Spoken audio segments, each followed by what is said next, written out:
मैं फिर से जी उठा था। मैं सीधे उसी दिन वापस आ गया था जब लिन फैंगिंग ने मेरे चेहरे पर 5 लाख युआन की बैंक कार्ड फेंकी थी और इस बार सब कुछ पहले जैसा ही शुरू हुआ।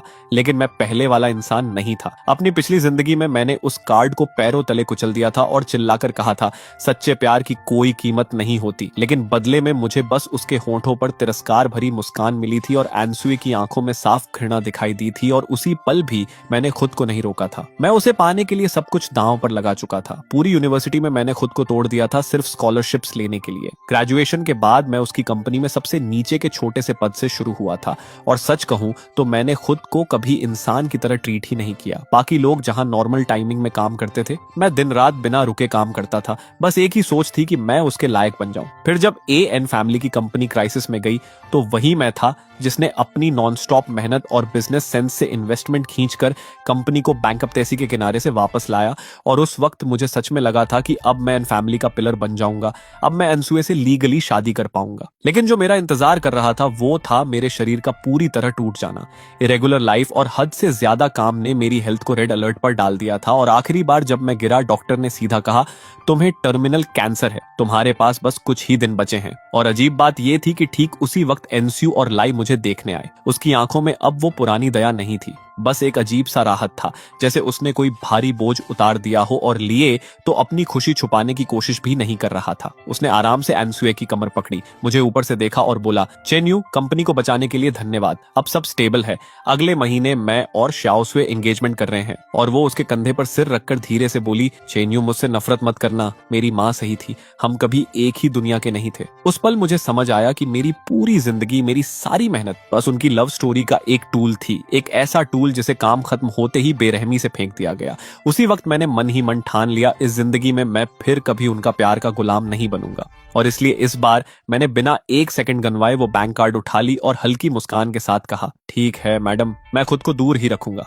पहली बार लिन फैंगिंग का चेहरा बदल गया। उसने शायद हजारों रिएक्शन सोचे होंगे, लेकिन ये नहीं। उसकी नजरें उस पतली सी कार्ड पर गईं जो अब मेरे हाथ में थी और मेरी आंखों में चमक आ गई, क्योंकि वो सिर्फ एक बैंक कार्ड नहीं थी, वो मेरी नई जिंदगी का टिकट थी, मेरे पुराने अतीत के ताबूत की आखिरी कील थी। कहीं वो अपना फैसला बदल ना दे, ये सोचकर मैंने तुरंत उसके हाथ से कार्ड खींच ली और खुद ही आगे कहा, आप चिंता मत कीजिए, मैं सिर्फ एनस्यू से ही दूर नहीं जाऊंगा, मैं कंपनी भी छोड़ दूंगा और इस शहर से गायब हो जाऊंगा, अपने सारे कॉन्टैक्ट बदल दूंगा, वो मुझे जिंदगी भर ढूंढ भी नहीं पाएगी।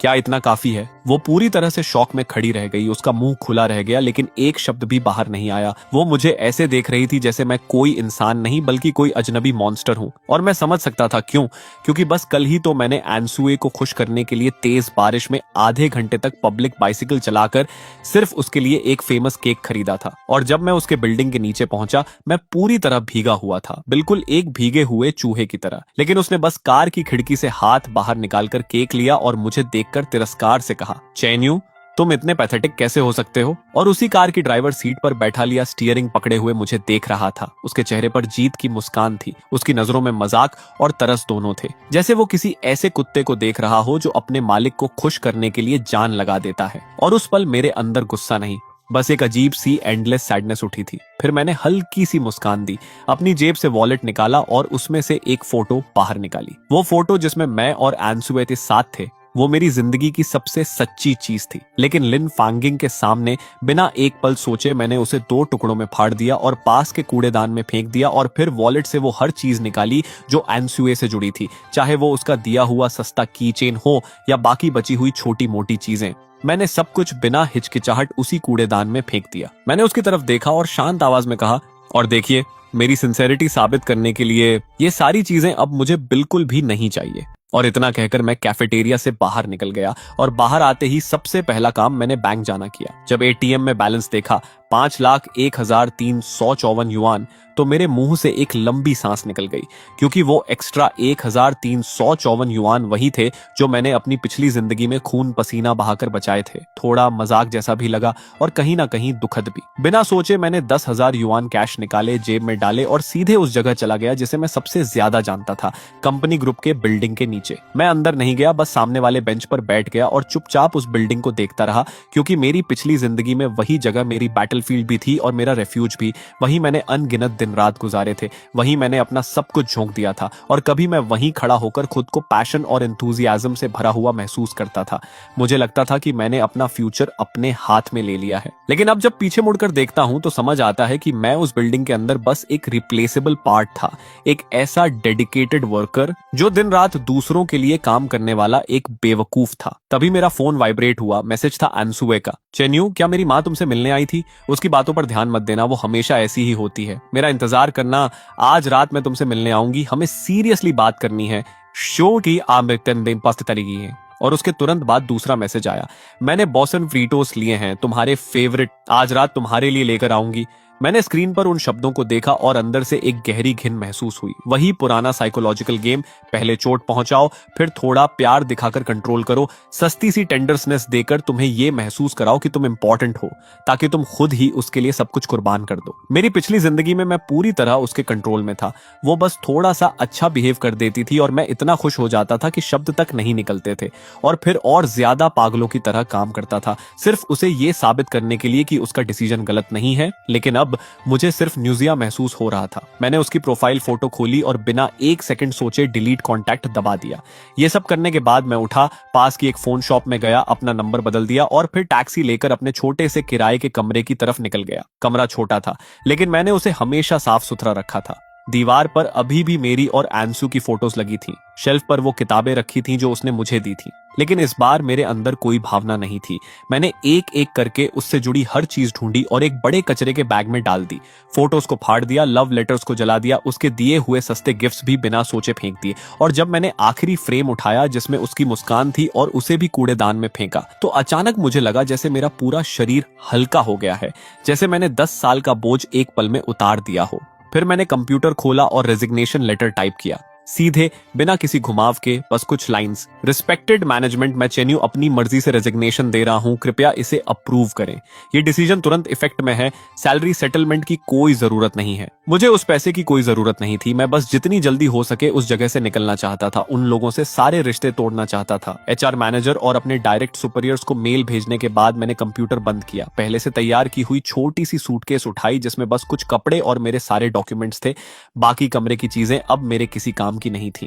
ये मेरी पिछली बेवकूफ जिंदगी के लिए एक छोटा सा फ्यूनरल था। मैं सूटकेस लेकर बाहर निकल गया, बिना पीछे मुड़े, उन सारे घटिया यादों को पीछे छोड़ते हुए। और जैसे ही सीढ़ियों से नीचे उतरा, मुझे एक जानी पहचानी परछाई दिखी। वो एनस्यू थी, हाथ में बाउस का बैग लिए सीढ़ियों के पास खड़ी बेचैनी से देख रही थी। मुझे सूटकेस के साथ बाहर निकलते देख वो एक पल के लिए फ्रीज हो गई, फिर जल्दी से मेरी तरफ आई और बोली, चेन्यू, तुम कहाँ जा रहे हो? उसके टोन में हल्की सी शिकायत थी, लेकिन मैं नहीं रुका। मैंने उसकी तरफ देखा तक नहीं और सीधे उसके पास से निकल गया।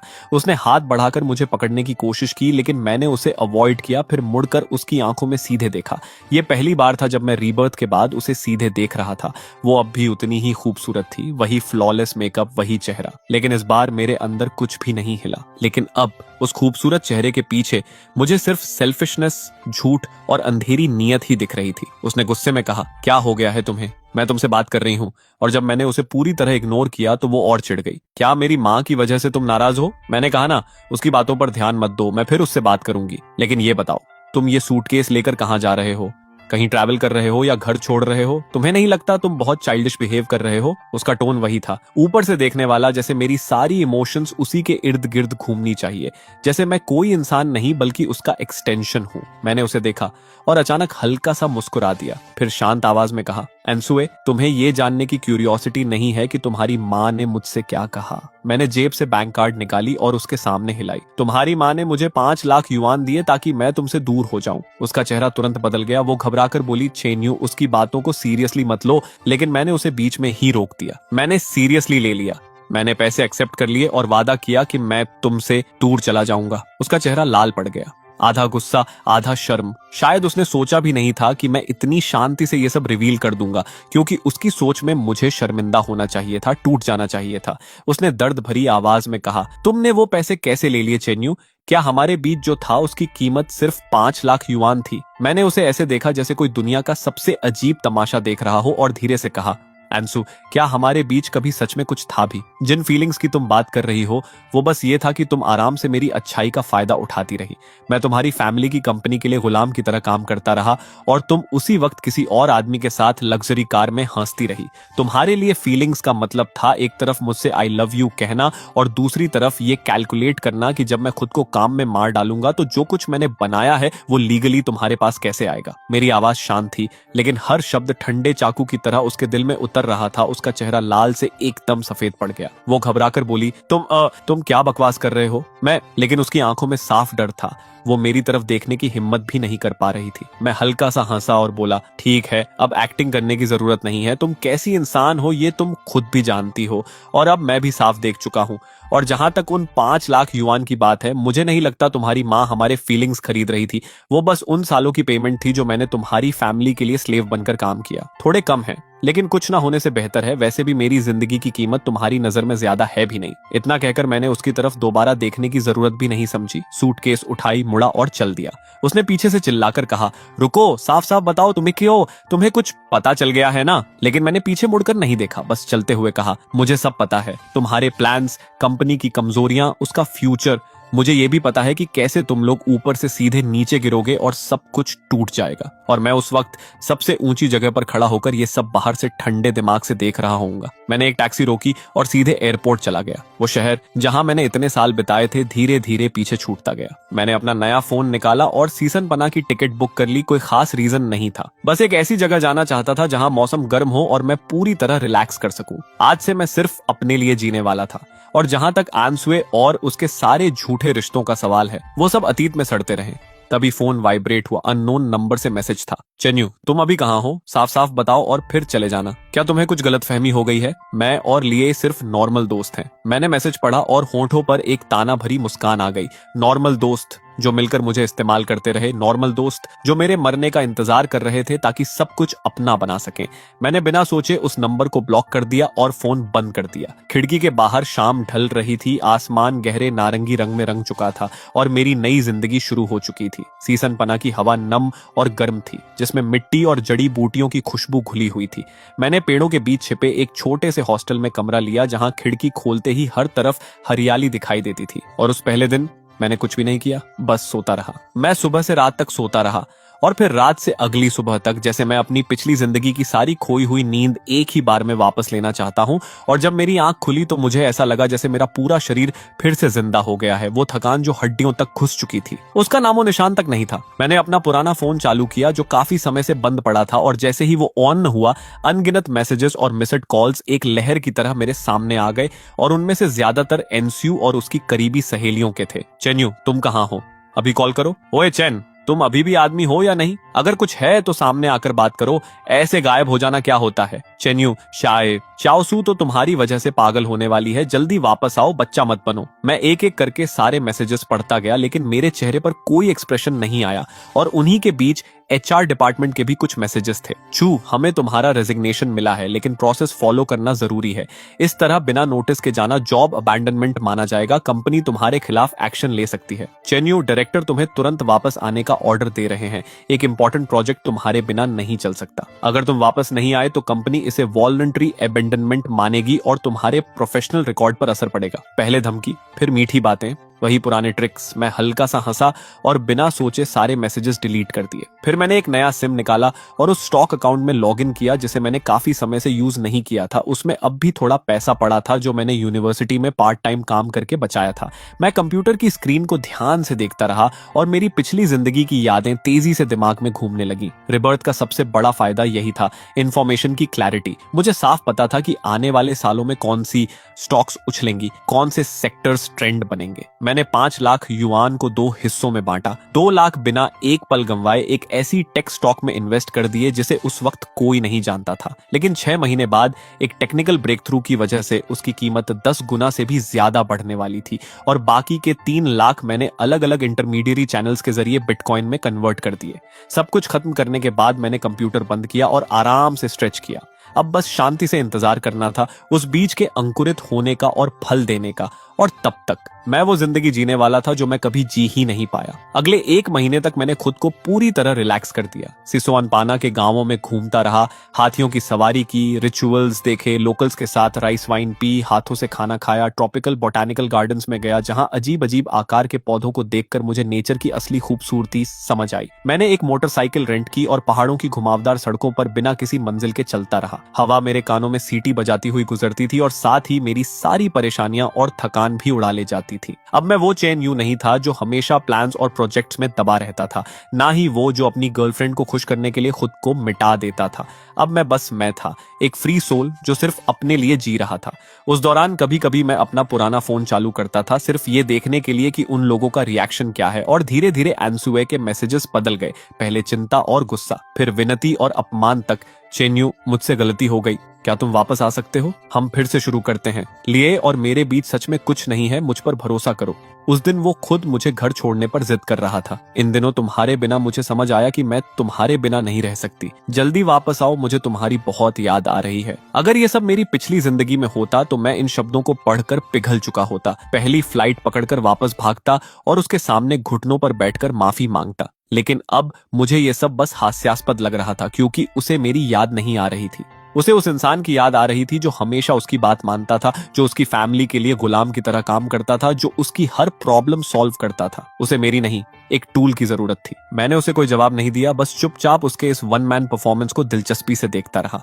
1 महीने बाद मैं चंटू उड़कर गया और वहां जाकर मैं पूरी तरह एक बेफिक्र इंसान बन गया। हर दिन बस खाता रहता। हॉट पॉट, रोस्टेड स्क्यूअर्स, जो चीजें मैंने अपनी पिछली जिंदगी में सिर्फ फूड शोज में देखी थी, अब मैं उन्हें खुद टेस्ट कर रहा था। हर गली में घूमता, हिनले स्ट्रीट पर टहलता, पीपल्स पार्क की चाय की दुकानों में बैठकर टी सेनकाई का मजा लेता। और ये स्लो पेस्ड, साधारण लेकिन असली जिंदगी वाला रिदम मुझे पूरी तरह अपने अंदर खींचता चला गया। फिर 1 और महीना बीत गया और तभी वो कॉल आया जिसका मुझे पहले से इंतजार था। संगवे का, जो एन ग्रुप में मेरा इकलौता दोस्त था, एक शांत स्वभाव का टेक्नीशियन जिसने मेरी पिछली जिंदगी में भी सबके मुझे अलग कर देने के बाद भी मुझसे बात करना नहीं छोड़ा था। उसने हिचकिचाते हुए पूछा, ब्रदर यू, तुम अभी कहाँ हो? मैंने कैजुअली कहा, ट्रैवल कर रहा हूँ। क्यों, कुछ हुआ क्या?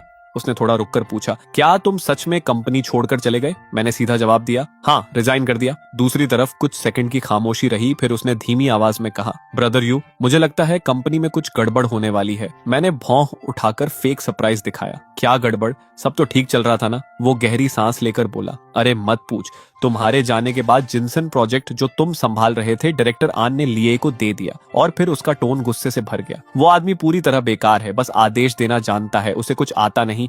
उसने तुम्हारे इतने मेहनत से बनाए प्रोजेक्ट प्लान को पूरी तरह बर्बाद कर दिया। ऊपर से कह रहा था कि तुम्हारा प्लान बहुत कंजर्वेटिव है, उसे इंटरनेट थिंकिंग लगानी चाहिए। और नतीजा ये हुआ कि फर्स्ट फेज डेमो पूरी तरह फेल हो गया। पार्टनर्स बहुत नाराज हैं। उन्होंने कहा कि हम अनप्रोफेशनल हैं और कोऑपरेशन रीथिंक कर रहे हैं। अब पूरी कंपनी उलट पुलट हो गई है। डायरेक्टर अंत तक स्ट्रेस में अल्सर्स निकाल चुके हैं। मैंने चाय का कप उठाया, हल्के से ऊपर तैरती पत्तियों को फूंक मारकर हटाया और मेरे होंठों के कोने पर एक हल्की सी मुस्कान आ गई। सब कुछ बिल्कुल वैसा ही हुआ जैसा मैंने सोचा था। जिनसन प्रोजेक्ट एएन ग्रुप का आने वाले सालों का कोर प्रोजेक्ट था। वो मास्टरपीस जिसे मैंने अपनी पिछली जिंदगी में पूरी जान लगाकर बनाया था, उसकी कोर टेक्नोलॉजी और इंप्लीमेंटेशन प्लान सिर्फ मुझे ही पूरी तरह समझ आता था। और जाते वक्त मैंने जानबूझकर कुछ बैकडोर्स छोड़े थे जिन्हें सिर्फ मैं ही समझ सकता था। साथ ही कुछ ऐसे पॉइंट्स भी जो ऊपर से छोटे लगते थे लेकिन असल में क्रिटिकल टेक्निकल नोट्स थे। वो मीडियरी लाइक अभी उन्हें पहचान ही नहीं सकता था और क्रेडिट लेने की उसकी जल्दी में वो जरूर सब कुछ बदलने की कोशिश करेगा और उसकी कीमत चुकाएगा।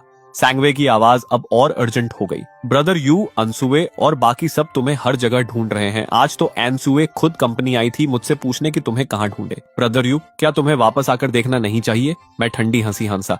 वापस क्यों जाऊं उस बेकार इंसान का मैस साफ करने के लिए? वो फिर भी बोला, लेकिन वो जगह तुम्हारे लिए बहुत इंपॉर्टेंट थी और एनसुए भी। अभी मैंने उसे बीच में ही रोक दिया। एनसुए और मैं खत्म हो चुके हैं। एंड फैमिली की कंपनी अब जिए या मरे उसका मुझसे कोई लेना देना नहीं है। वो शॉक में आ गया। खत्म कब? मैंने शांत होकर कहा। जिस दिन मैं वहां से गया उन्हीं को बानिए कुम्हे उसी दिन। और फिर साफ शब्दों में कहा, आगे अगर वो लोग तुम्हें ढूंढें तो बस कह देना कि तुम्हें कुछ नहीं पता और इन बातों के लिए मुझे दोबारा कॉल मत करना। इतना कहकर मैंने कॉल काट दिया क्योंकि संगवे अच्छा इंसान था और मैं उसे इस सब में घसीटना नहीं चाहता था। ये बदला सिर्फ मेरा था। मैं बैम्बू चेयर पर पीछे टिक गया, ऊपर फैले धुंधले आसमान को देखता रहा, लेकिन मेरे अंदर एक अजीब सी हल्की रोशनी थी। एनसुए और लिए इस पूरे नाटक का दूसरा एक्ट अब शुरू होने वाला था। अगले कुछ दिनों में मैंने खुद को पूरी तरह पास्ट से डिस्कनेक्ट कर लिया, चेंटू के आसपास घूमता रहा और हर नए लैंडस्केप के साथ मेरी सोच और खुलती गई। मेरा मन शांत होता गया। मेरी पिछली जिंदगी का रिजेंटमेंट एक भारी पत्थर की तरह मेरे सीने पर रखा था, लेकिन अब वो धीरे धीरे टूट रहा था, धूल बनकर हवा में उड़ता जा रहा था। अब मैं सिर्फ बदले के लिए नहीं जी रहा था, मैं इस नई जिंदगी को जीने के लिए जी रहा था जो मुझे इतनी मुश्किल से मिली थी। और बदला वो तो बस इस सफर का एक छोटा सा डेजर्ट था जो इस पूरी जर्नी को और भी खास बना रहा था। 2 महीने बाद जिन 2 लाख युआन को मैंने स्टॉक्स में लगाया था वो 5 गुना बढ़कर सीधे 1 मिलियन बन चुके थे और मैंने बिना एक पल सोचे सब बेच दिए। फिर अपने मेमोरीज के हिसाब से एक और फार्मास्यूटिकल सेक्टर की स्टॉक में इन्वेस्ट कर दिया जो जल्द ही एक्सप्लोड होने वाली थी, और जो बिटकॉइंस मैंने पहले खरीदे थे वो भी धीरे धीरे ऊपर चढ़ने लगे। सब कुछ बिल्कुल वैसे ही हो रहा था जैसा मैंने प्लान किया था। अब मुझे पैसों की कोई कमी नहीं थी। मैं सोच रहा था कि अब पास्ट के लोग और बातें मुझसे बहुत दूर छूट चुके हैं, लेकिन तभी एक अनएक्सपेक्टेड विजिटर ने मेरी शांति तोड़ दी। उस दिन मैं चिंगई लेक के किनारे एक छोटे से गांव में एक तिब्बती रेस्टोरेंट ढूंढ रहा था खाने के लिए। अभी ज्यादा देर नहीं हुई थी कि दरवाजे पर एक जानी पहचानी लेकिन अजीब सी लगने वाली फिगर दिखाई दी। वो एनस्यू थी। वो पहले से काफी पतली और कमजोर लग रही थी। उसका वो फ्लॉलेस मेकअप गायब था, उसकी जगह एक थका हुआ चेहरा था। मैंने मन ही मन सोचा, इसने मुझे ढूंढ कैसे लिया? लेकिन अगले ही पल समझ आ गया, एंड फैमिली के रिसोर्सेज के साथ किसी को ढूंढना बस वक्त की बात है। शायद कहीं ना कहीं मैं खुद भी देखना चाहता था कि वो अब कैसी हालत में है। उसने भी मुझे देख लिया। उसकी आंखें तुरंत चमक उठी और वो जल्दी जल्दी मेरी तरफ आई। चेन्यू। उसकी आवाज कांप रही थी जैसे वो रोने वाली हो, लेकिन मैं नहीं उठा, बस चुपचाप उसे देखता रहा। वो मेरे सामने आकर रुक गई, आंसू मोतियों की तरह गिर रहे थे। आखिर तुम्हें ढूंढ ही लिया। तुम्हें पता है तुम्हें ढूंढना कितना मुश्किल था। उसने मेरा हाथ पकड़ने की कोशिश की, लेकिन मैंने आराम से उसे हटा दिया। मेरी ठंडक ने उसे पूरी तरह हिला दिया। वो घबराकर बोली, चेन्यू तुम्हें क्या हो गया है? तुम मुझे इग्नोर क्यों कर रहे हो? क्या तुम अभी भी मुझसे नाराज हो? फिर जल्दी से जोड़ दिया, मुझसे गलती हो गई, सच में गलती हो गई। मुझे लिए के साथ इतना क्लोज नहीं होना चाहिए था। मुझे तुम पर शक नहीं करना चाहिए था। क्या तुम मुझे माफ कर सकते हो? मैं उसके आंसुओं से भरे चेहरे को देख रहा था, लेकिन मेरे अंदर कुछ भी नहीं हिला। मैंने शांत आवाज में कहा, आप मुझे किसी काम से ढूंढ रही थी मिस एन? Miss N. सुनते ही वो पूरी तरह हिल गई। उसने डिसबिलीफ से मुझे देखा। चेन्यू तेप के तुमने मुझे क्या कहा? मैं मिस एन नहीं हूँ, मैं अनसुई हूँ। मैं तुम्हारी शाओ सू हूँ, मैंने बिना बदले टोन में कहा। अनसुए बताओ तुम्हें क्या चाहिए? मेरी दूरी और ठंडक ने आखिरकार उसे समझा दिया कि मैं नाराज नहीं हूँ, मैं सच में बदल चुका हूँ। उसका रोना धीरे धीरे रुक गया और उसकी जगह गहरा डर आ गया। उसने कांपती आवाज में कहा, चेन्यू कंपनी में कुछ हो गया है। जिनसन प्रोजेक्ट फेल हो गया, पार्टनर इन्वेस्टमेंट वापस लेना चाहता है और हमसे ह्यूज कॉम्पेंसेशन मांग रहा है। मैंने बस हल्की सी आवाज निकाली, चॉपस्टिक्स उठाए, एक पीस मांस लिया और आराम से चबाने लगा। स्वाद अच्छा है, बहुत टेंडर है। मेरी रिएक्शन फिर उसके हिसाब से बाहर थी। वो चाहती थी कि मैं शॉक हो जाऊं, परेशान हो जाऊं, पहले की तरह कंपनी की प्रॉब्लम्स को अपनी समझकर तुरंत सॉल्व करने लगूं।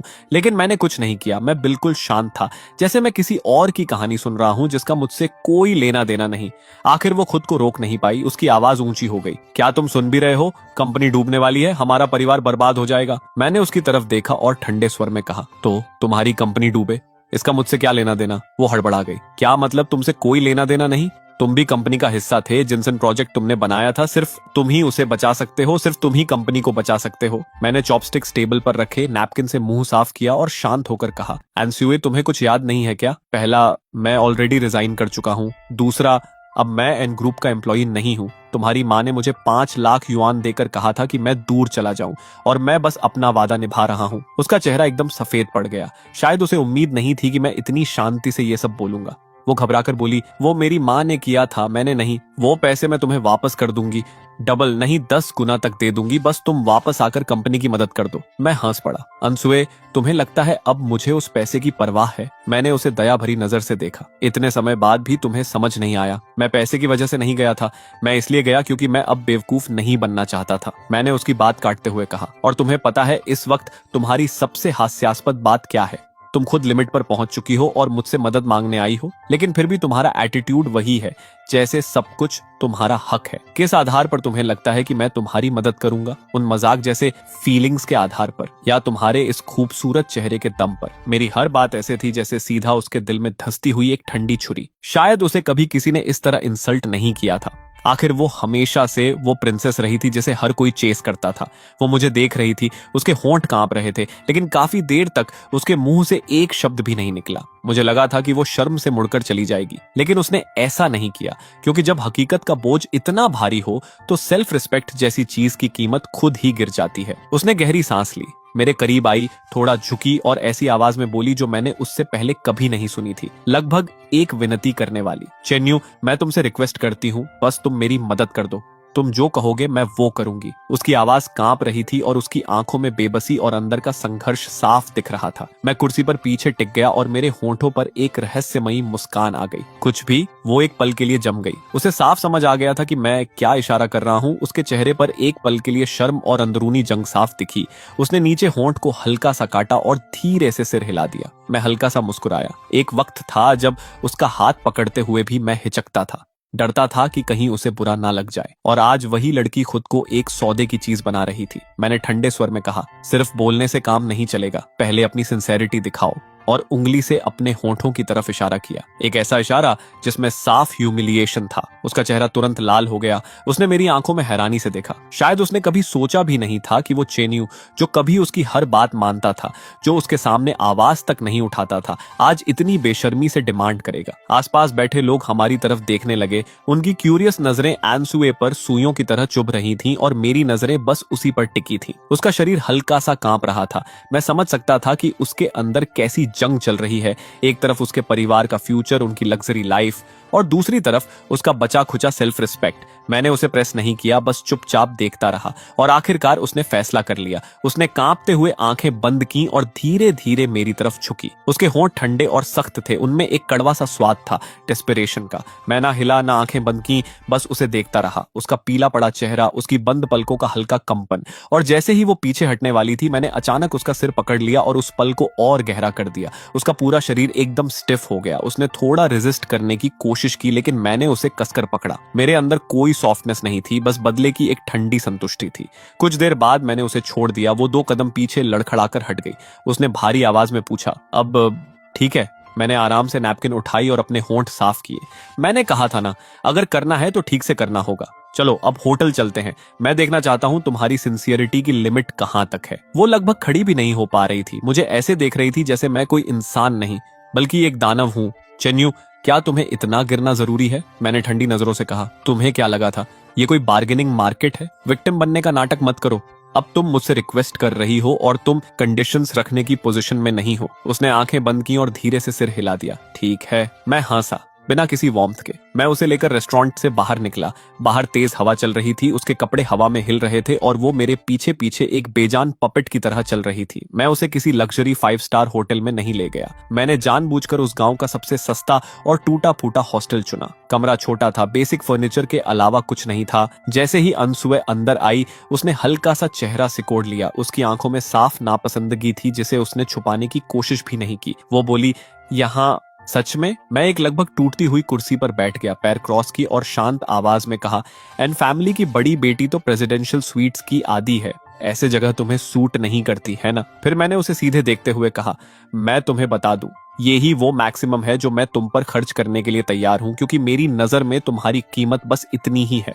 और मेरी हर बात फिर से एक ठंडी छुरी की तरह उसके दिल में उतर गई। वो चुपचाप खिड़की के पास चली गई, मेरी तरफ पीठ करके बाहर के सूने नजारे को देखती रही, बिल्कुल एक मूर्ति की तरह स्थिर। और मैंने उस पर ध्यान देना भी जरूरी नहीं समझा। मैं अपना फोन निकालकर स्टॉक्स मैनेज करने लगा, और जैसा मैंने पहले ही प्रिडिक्ट किया था, वो फार्मास्यूटिकल स्टॉक पिछले कुछ दिनों से लगातार पॉजिटिव न्यूज दे रही थी। उसका प्राइस हर दिन अपर लिमिट तक जा रहा था। मेरा 1 मिलियन का कैपिटल अब बढ़कर 3 मिलियन हो चुका था। स्क्रीन पर उछलते हुए नंबर्स को देखकर मेरे अंदर एक अजीब सी संतुष्टि आई। ये फीलिंग अनसुबे से बदला लेने से भी ज्यादा सैटिस्फाइंग थी। पता नहीं कितना वक्त बीत गया, धीरे धीरे आसमान अंधेरा हो गया।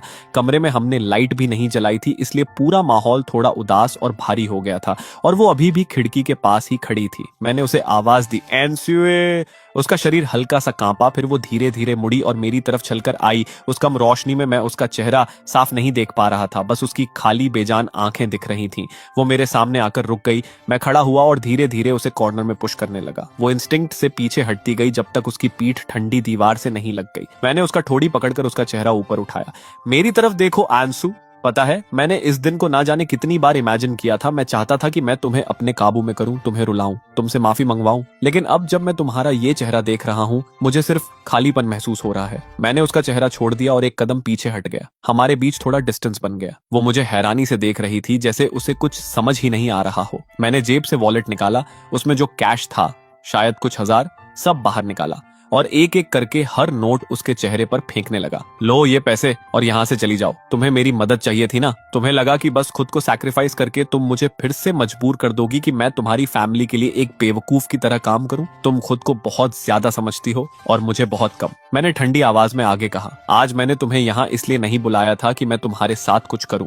मैं बस तुम्हें दिखाना चाहता था कि तुम्हारा ये सैक्रिफाइस जो तुम्हें इतना बड़ा लगता है, मेरी नजर में कितना सस्ता और हास्यास्पद है। उसके चेहरे पर पहले शॉक आया, फिर ह्यूमिलिएशन, और फिर वो पूरी तरह टूट गई। वो जमीन पर गिर गई, दोनों हाथों से अपना चेहरा ढक लिया और जोर जोर से रोने लगी। मैं बस उसे ठंडे दिल से देखता रहा। मेरे अंदर जरा भी दया नहीं थी, क्योंकि जो कुछ उसके साथ हो रहा था वो उसके अपने ही एक्शंस का नतीजा था। मैं मुड़ा, कमरे का दरवाजा खोला और बिना पीछे देखे बाहर निकल गया। जब मैं हॉस्टल के एंट्रेंस तक पहुंचा तो पीछे से उसकी टूटी हुई आवाज आई, चेन्यू तुम मेरे साथ ऐसा क्यों कर रहे हो? क्यों? मैं रुका, लेकिन पीछे नहीं देखा, बस शांत आवाज में कहा, यह रास्ता तुमने खुद चुना था, अब कभी पछताना मत। और इतना कहकर मैं लंबी चाल से आगे बढ़ गया, रात के अंधेरे में खो गया और पीछे उसकी रोने की आवाज धीरे धीरे खत्म होती चली गई।